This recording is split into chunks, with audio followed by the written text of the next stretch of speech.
Bienvenue, bonjour à ceux qui nous rejoignent. Bienvenue donc sur cet atelier du Hacking Lab, première journée avec dans cet après-midi des intervenants qui nous viennent parler de Windows et de la cartographie logicielle. Ce sont nos partenaires de Quarks Lab avec messieurs Renaud et Minakori, que je laisse à la fois se présenter et tout simplement dérouler le sujet de leur conférence. Merci à vous, beaucoup. messieurs. Merci. Alors bonjour à tous, je m'appelle Sébastien Renaud et avec mon collègue Kevin Minakori, nous sommes tous les deux ingénieurs en sécurité chez Quarks Lab. Nous allons vous présenter et mettre en avant nos travaux sur la cartographie logicielle sous Windows. Alors, le contexte, on va voir de quoi exactement on va parler, quelle est la question qui nous est posée, comment on fait pour répondre à cette question, et aussi pourquoi on veut répondre à une question bien précise. Alors, le contexte, lequel il est, généralement, on a des clients qui viennent nous voir et qui nous disent, voilà, nous éditons une application, et nous aimerions que vous trouviez des vulnérabilités dedans. Alors, quand on parle d'applications, nous sommes spécialisés dans le reverse engineering et la recherche de vulnérabilités, donc on parle d'applications binaires plus que d'applications web.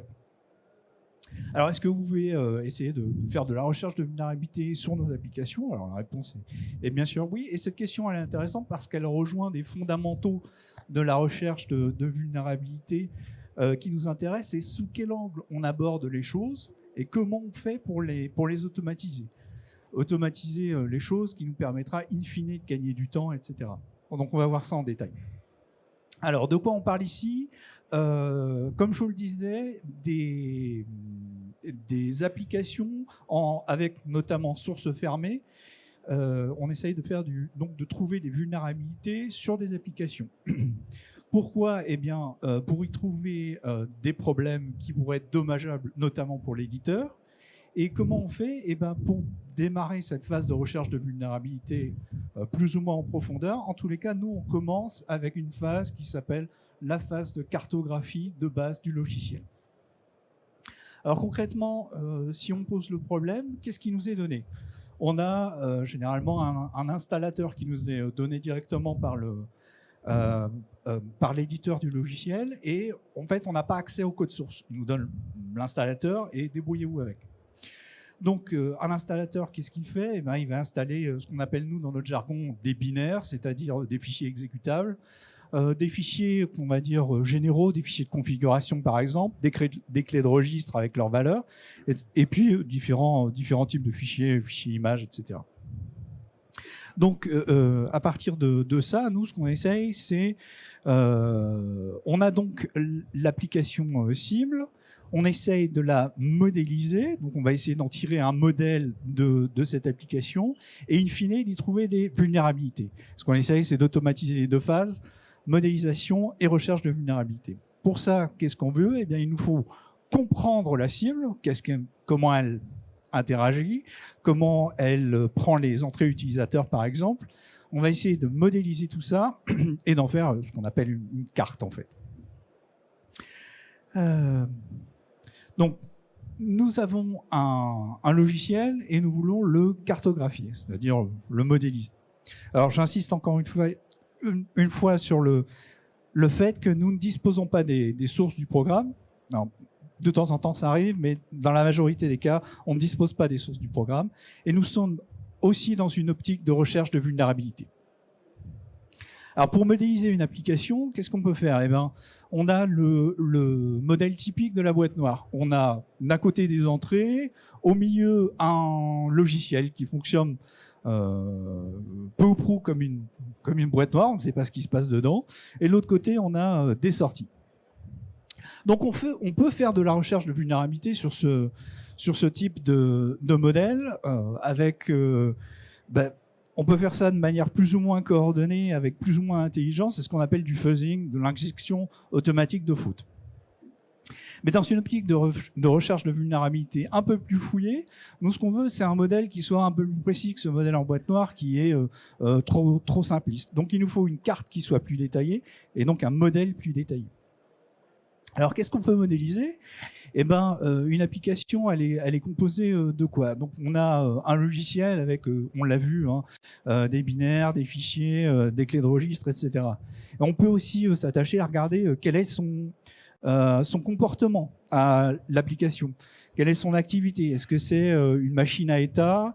Est-ce que comment elle fonctionne? Quel est son cas d'utilisation, ses cas d'utilisation, etc. On peut aussi regarder les interactions. Par exemple, est-ce qu'elle communique entre différents composants en interne? Est-ce qu'elle communique avec le monde extérieur, avec l'Internet, par exemple? Est-ce qu'elle fait des séquences d'opérations bien précises? On peut regarder comment les différentes parties interagissent entre elles, quelles sont leurs relations. Et on peut regarder ça à différents niveaux. Alors, on peut regarder ça au niveau de l'instruction, au niveau des fonctions qui sont composées d'instructions, des jeux de fonctionnalités et des différents binaires qui composent l'application. On peut aussi regarder quelle est la structure même de l'application. Donc, quand on parle ici de structure, c'est est-ce que j'ai des classes dans mon application? Comment ces classes interagissent entre elles? Quels sont les objets qui vont composer ces classes, etc. On peut même regarder l'installateur de l'application. L'installateur de l'application, il contient lui aussi une certaine logique.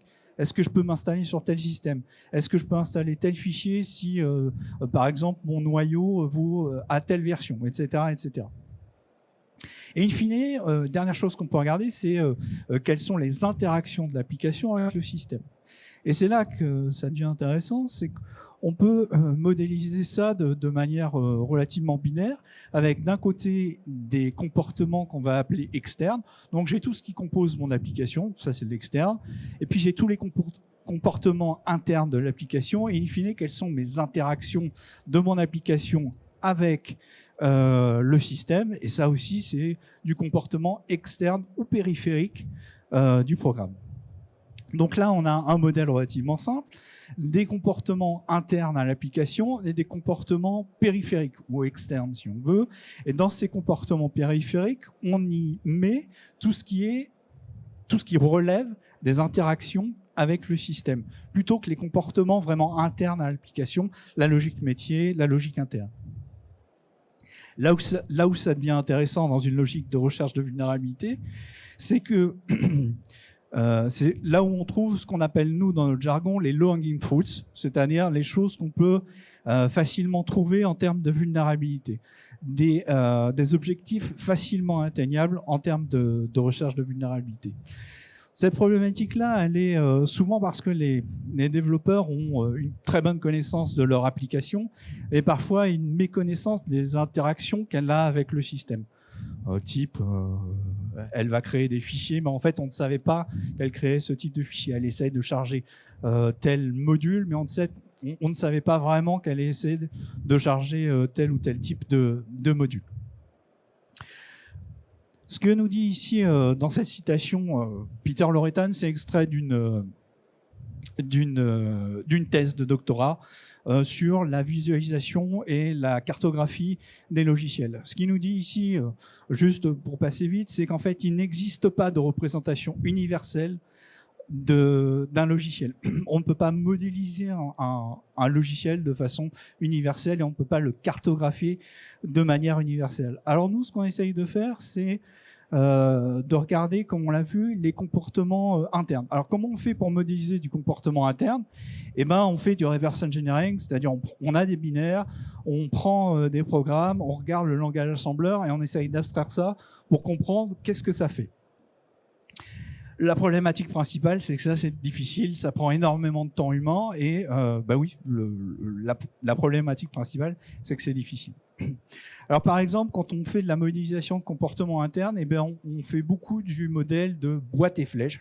Hein, c'est tout simple. On a des comportements, on met un mot dessus, et puis ça nous fait une boîte, et on fait interagir les boîtes avec des flèches. Comme ça, on obtient in fine un comportement général de l'application. Donc ça, c'est pour les comportements internes. Et ce que va vous montrer mon collègue Kevin, c'est comment on regarde ce que font les périphériques externes du programme.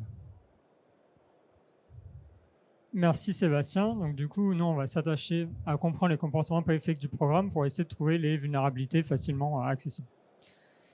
Alors une application, comme vous voyez à l'écran, en fait, elle va interagir avec le système de différentes façons. Il y a, on va dire, 4 grandes interactions avec le système. La première, c'est le système de fichiers. On peut imaginer qu'une application, elle a un système de journalisation et donc elle va chercher à écrire des données sur le disque. Un autre mécanisme, enfin une autre interaction avec le système, c'est tout ce qui va être requêtage avec la base de registre. Donc on peut imaginer que l'application ait besoin d'enregistrer des informations dans la base de registre ou bien de récupérer des informations sur le système qui sont stockées dans cette base. Troisième interaction avec le système, ça va être tout ce qui va être communication interprocessus. Donc là, on peut imaginer que notre application, elle embarque un service qui est responsable de la mise à jour de l'application dans son entièreté. Et donc, il va y avoir de la communication entre l'application de manière macro et puis le service. Et enfin, l'application, elle va avoir besoin de communiquer avec l'extérieur, admettons avec le serveur de l'éditeur. Ça peut être pour récupérer des données ou alors pour en envoyer. Alors, pour rappel, nous, on est en boîte noire. Donc, finalement, toutes ces informations, toutes ces interactions, au départ, on ne les connaît pas. Et donc, ce qu'on va faire, on va exécuter l'application pour pouvoir faire de l'analyse dynamique à partir des événements système qui sont générés à l'exécution de l'application. Ces événements système, observer l'application sous l'angle des événements système, c'est quelque chose qui n'est pas nouveau. C'est par exemple utilisé dans les sandbox d'analyse dynamique de code malveillant. Alors, pour ceux qui ne savent pas comment est représenté un événement système, vous voyez à l'écran un exemple. C'est un événement système qui a été récolté avec un outil qui s'appelle Procmon. Cet événement, il a été généré lors de la création du fichier demo.txt dans le répertoire temporaire de l'utilisateur. Donc on voit que les événements, de manière générale, nous renseignent sur l'objet qui est manipulé et le contexte. Là, en l'occurrence, c'est le fameux fichier demo.txt et cet événement a été généré lors de la création de ce fichier. Au final, collecter tous ces événements système, ça va nous permettre de cartographier notre application et on va essayer de travailler sur ces événements système pour essayer de trouver des vulnérabilités de manière automatique. Alors, pour trouver des vulnérabilités de manière automatique à partir des événements système, on va, je vais prendre comme exemple une recherche de vulnérabilité qui consiste à identifier la recherche d'un élément de façon incontrôlée initiée par l'application. Alors, d'une manière plus spécifique, on va chercher à identifier ce qu'on appelle le DLL hijacking. Alors, sous Windows, une application, elle peut dépendre de bibliothèques dynamiquement liées. Sur cet exemple, donc, vous voyez que l'application, elle dépend de 2 DLL. Donc, une est une DLL du système qui s'appelle kernel32 et une autre qui est dll1.dll qui est une bibliothèque qui est fournie avec l'application. Lorsque lorsque le système va charger l'application, il va chercher à charger en mémoire, par exemple, la dll1.dll selon un ordre très précis qui est documenté en 6 étapes que vous voyez à l'écran. Le système, en fait, ce qu'il va faire, c'est que pour chaque dossier à vérifier, il va tenter d'ouvrir le module qui souhaite charger et si le module n'existe pas, il va tout simplement passer à l'étape suivante. Or, si un attaquant a le contrôle sur un ou plusieurs dossiers où le système fait sa recherche, ça veut dire que l'attaquant il peut placer une DLL et du coup il a une primitive d'exécution de code. En plus de ça, si l'application elle est exécutée dans un contexte qui est plus élevé que le contexte de l'utilisateur courant, on a en plus une élévation de privilège. Alors, ce type de vulnérabilité, elle fait partie des vulnérabilités de base avec un fort impact, notamment s'il y a élévation de privilèges, c'est pareil, évident. Et c'est une vulnérabilité qui est encore présente dans des applications. Par exemple, l'année passée, on peut noter un logiciel de McAfee, de Cisco et de BigIP qui était vulnérable à ce type de problème. Et plus récemment, il y a Git for Windows qui est vulnérable à qui a ce type de problématique. Alors paradoxalement, c'est une vulnérabilité qui est facilement identifiable et on a cherché à l'automatiser à automatiser cette recherche de vulnérabilité à partir de ces fameux événements système de notre carte. Alors le processus est le suivant. Ce que vous voyez à l'écran, en fait, c'est une preuve de concept qui est basée donc, sur deux outils de la suite sysinternal, qui est Procmon et AccessCheck. Donc la première étape, c'est tout simplement avec Procmon de collecter les événements système. Ensuite, les événements système, on va les donner à un script qu'on a développé qui contient des heuristiques pour détecter des vulnérabilités et qui s'appuie aussi sur des outils annexes comme AccessCheck pour vérifier les permissions effectives des objets qu'on est en train de regarder. Dans ce script, il y a des heuristiques qu'on va appeler des heuristiques larges qui, de manière globale, nécessitent une intervention d'un ingénieur pour pouvoir vérifier qu'il y a bien une vulnérabilité. En gros, c'est des heuristiques qui sont là pour nous mettre en avant certains comportements, mais ce n'est pas forcément des problèmes de sécurité. Et à l'inverse, on a des heuristiques qui sont beaucoup plus précises, qui, elles, nous indiquent véritablement un problème de sécurité. L'idée étant qu'à la base, alors, du moins au départ, on implémente des heuristiques de base. Les ingénieurs vont regarder les résultats, potentiellement trouver des vulnérabilités, et s'ils trouvent des vulnérabilités, vont implémenter des heuristiques qui sont beaucoup plus précises, ce qui va nous permettre, lors d'une prochaine itération, d'avoir des résultats plus fiables et de traiter la recherche de vulnérabilité de manière plus rapide. Alors, vous voyez à l'écran une vue du résultat du script d'analyse qui est focalisé sur les fichiers qu'a tenté d'accéder l'application, mais qui n'existe pas parce que le fichier n'existe pas. Si on s'intéresse aux événements dans sa globalité, en fait, on observe le mécanisme de recherche d'une DLL en 6 étapes que j'ai évoqué juste avant, et puis vous voyez les 6 étapes matérialisées par le dégradé de bleu à gauche. Ces événements, ils ont été mis en avant grâce à une heuristique large qui porte simplement sur le retour de l'appel à l'API createFile, qui va nous renvoyer, par exemple, name not found, donc ce que vous voyez à la 1, 2, 3, la 4e colonne, et qui nous indique que l'application a tenté d'accéder au fichier, mais que le fichier n'est pas présent sur le disque. Il y a également d'autres heuristiques qui ont été développées. Par exemple, il y a l'heuristique que vous voyez encadrée en rouge, qui est en fait une combinaison de deux heuristiques. Donc la première, c'est celle qui permet de détecter qu'un fichier a été accédé, mais qu'il y a une tentative d'accès à un fichier, mais que le fichier n'existe pas.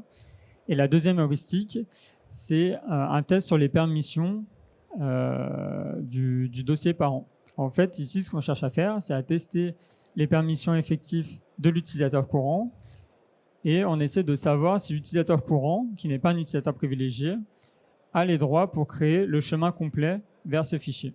Et si c'est le cas, du coup, le script va mettre en avant ce type d'événement. Pourquoi est-ce que c'est important ? Si on se souvient du mécanisme de recherche d'une DLL, si un utilisateur non privilégié a le droit, par exemple, de créer une DLL qui n'existe pas, que l'application s'exécute dans un contexte privilégié, ça veut dire qu'on a une primitive d'exécution, puisqu'on peut créer une DLL, et en plus de ça, on a une élévation de privilège, puisque le programme qui va charger cette DLL, elle est dans un contexte plus privilégié que l'utilisateur courant.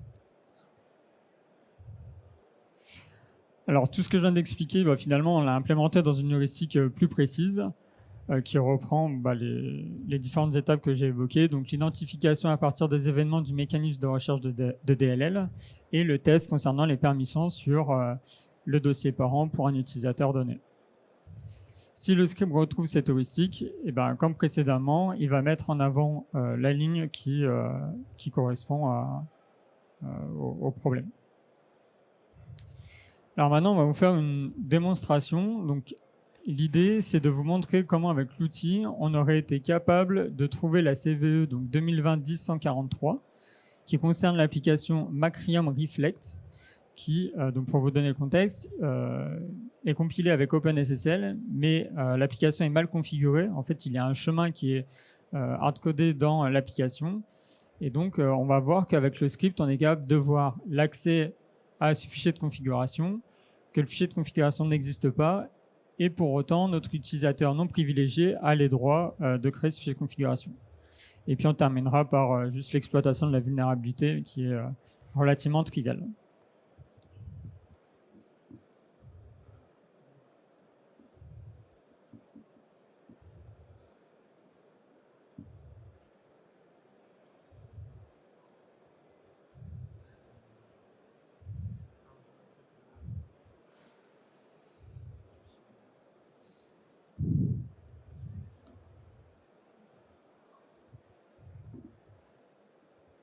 Donc là, normalement, vous voyez ma machine virtuelle. Donc, du coup, là, je vais simplement vous dérouler la méthodologie qu'on applique. Donc, elle est relativement simple. Ici, normalement, vous voyez à l'écran donc Procmon, donc le fameux outil qui va nous permettre de collecter les événements système qui ont été générés par une application. Donc là, je lui dis d'enregistrer les événements système. Ensuite, je vais démarrer le service. Donc là, on sait qu'il est vulnérable, mais on imagine qu'on est dans le cas d'un audit, et donc on ne le sait pas. Donc là, le service a fini de se lancer et on va pouvoir couper Procmon. Donc déjà, il y a quelque chose qu'il faut savoir, c'est que le simple fait de démarrer le service, ça génère 20 000 événements. Et donc ça, c'est un gros plus de l'automatisation, c'est que finalement, en quelques minutes, dizaines de minutes, on va être capable de traiter des grands volumes d'événements, alors qu'à la main, finalement, ça va nous prendre plusieurs jours. Bref, revenons à Procmon. Donc là, on a tous les événements système, et ensuite, l'étape d'après, c'est d'enregistrer le résultat et ensuite de le passer à nos scripts. Alors le script est assez long, donc j'ai déjà exécuté le script. Et donc, je vais tout simplement vous montrer directement le résultat. Voilà, donc là, vous voyez donc ça, c'est simplement une fenêtre en PowerShell et ça affiche le résultat qu'a produit le script. Donc, qu'est-ce qu'a fait le script? Il a pris les événements système, il a appliqué sur chaque événement système nos heuristiques, et puis s'il y a des heuristiques qui matchent, il va nous les afficher. On peut voir, donc à partir de la ligne en bleu, là où il y a mon curseur, donc on peut voir une tentative d'accès à un fichier de configuration qui s'appelle openssl.cnf. Donc on voit bien avec le code de retour qui correspond à name not found. Donc ça veut dire que l'application a tenté d'accéder à ce fichier mais qui n'existe pas.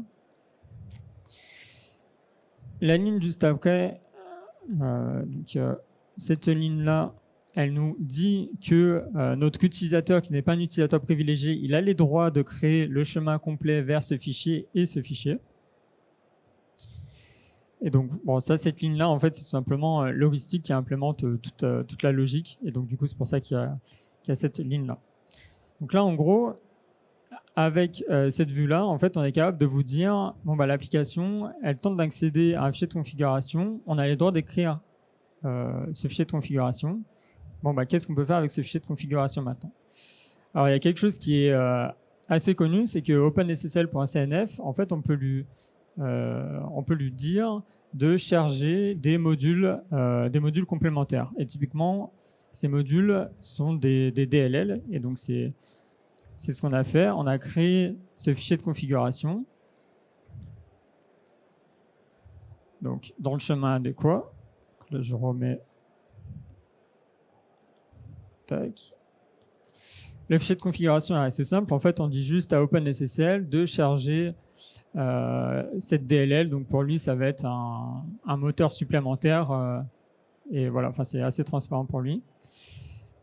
Et à ce chemin-là, donc du coup, on a mis une DLL que nous, on contrôle. On a évidemment les droits d'écriture dans C. Enfin, on peut créer un dossier dans C. Donc, on a créé un répertoire qui s'appelle temp. Et puis ensuite, dans temp, on a créé notre DLL. Donc, le code source de la DLL, juste pour vous expliquer simplement ce que va faire la DLL pour valider la vulnérabilité. Elle va créer un fichier dans le répertoire C Windows. Donc nous, avec notre utilisateur de base, en fait, on n'a pas accès, on n'a pas les droits d'écriture dans ce dossier, pour faire simple. Donc Windows déjà ne me propose pas de créer un fichier, et en plus de ça, si je veux créer un dossier, je vais avoir l'UAC qui va arriver. Donc j'ai pas les droits de créer un fichier. Donc là, ce qu'on va faire avec notre DLL, c'est lui forcer, lui dire de créer ce fichier pour valider qu'on est bien dans un contexte plus privilégié que notre utilisateur. Et enfin, pour achever le tout, on va écrire l'utilisateur qui exécute donc la thread courante, donc l'utilisateur qui est en train d'exécuter cette DLL pour vulgariser. Donc maintenant, on va simuler par exemple soit le redémarrage forcé du service, soit le redémarrage d'une machine. Là, j'ai pas redémarré ma VM, mais juste arrêter et relancer le service. Et donc normalement, voilà, donc ici vous voyez donc le fichier POC.txt, donc notre DLL a bien écrit le fichier, donc on a bien une élévation de privilèges et une exécution de code, et on voit que donc ce service a écrit ce fichier avec les droits les plus privilégiés, donc les droits système.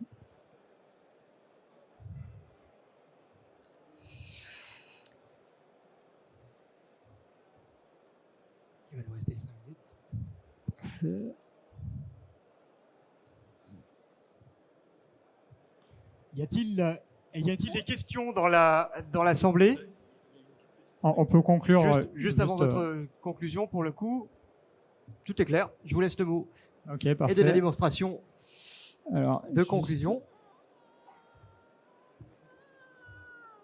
Ok, bon, voilà. Donc du coup, pour conclure rapidement cette présentation, donc finalement la cartographie logicielle, c'est une étape qui est nécessaire lors de la recherche de vulnérabilité afin qu'on puisse représenter notre cible. Dans notre cas, ce sont des informations qui sont dans les événements système lors de l'exécution de l'application qui nous permettent de visualiser notre application. La carte qu'on obtient, elle correspond au comportement effectif du programme selon ses interactions avec le système. Ensuite, sur cette carte, on va appliquer de façon automatique notre connaissance pour trouver des vulnérabilités de base comme le détournement de DLL ou encore d'autres vulnérabilités tout aussi classiques qui tournent autour des problèmes de permission.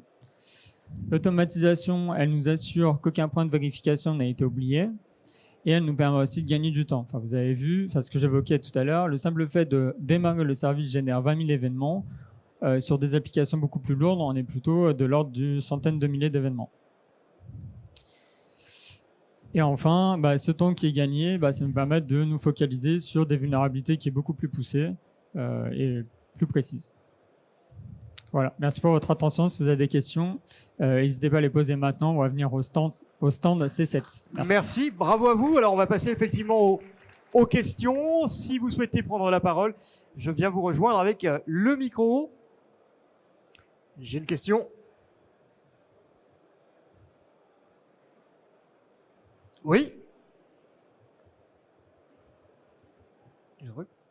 Oui, merci pour votre présentation. En fait, j'avais une question concernant la cartographie des comportements internes. Je me demandais jusqu'à quel point l'intervention d'un expert était nécessaire pour pouvoir automatiser cette tâche. Ou est-ce qu'elle est totalement automatisée? Merci. La cartographie logicielle du comportement interne, de manière générale, c'est quelque chose qui est très compliqué. Donc, du coup, va demander une intervention humaine quasi systématique. Et on va plutôt utiliser des scripts pour essayer de nous aider, mais de manière complètement automatique, c'est assez difficile, notamment si on a des binaires qui sont compilés. Dès qu'on va perdre les symboles, ça va être très difficile de retrouver la structure par exemple, des objets qui sont manipulés, etc. Donc, la cartographie logicielle du comportement interne, ça demande beaucoup d'intervention humaine. Voilà. Je ne sais pas si ça répond à votre question. Oui, oui. Et une dernière question. Sur un exemple, ça prend combien de temps si vous avez fait une cartographie d'un système peut-être réactif, vous avez parlé de machine à état fini, ça peut prendre combien de temps pour un système de complexité moyenne? Je pense que ça dépend de l'application. Ouais, si tu veux. Généralement, je me place toujours dans l'optique où un client vient nous voir. On essaye de borner avec eux sur combien de temps on va faire cette phase de cartographie. Généralement, cette phase de cartographie-là, elle va nous prendre...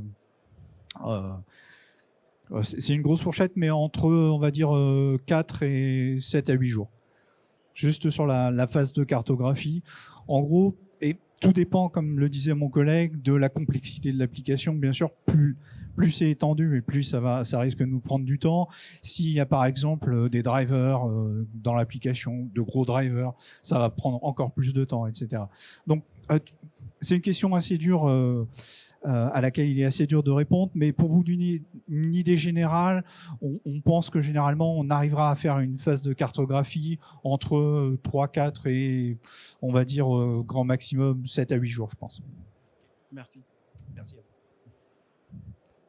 Une autre question, une autre intervention? Eh bien, tout me semble clair. Eh bien, maintenant, merci pour votre présentation, messieurs Minakori et Renaud. On vous retrouve également demain. Vous venez nous rejoindre sur le programme du Hacking Lab. Je vais regarder l'horaire pour ne pas dire de bêtises. Vous nous revenez avec eh bien, un autre sujet aux alentours de 14h35. Voilà, demain après-midi. On peut vous retrouver sur votre stand, c'est le C5 ? C7, voilà.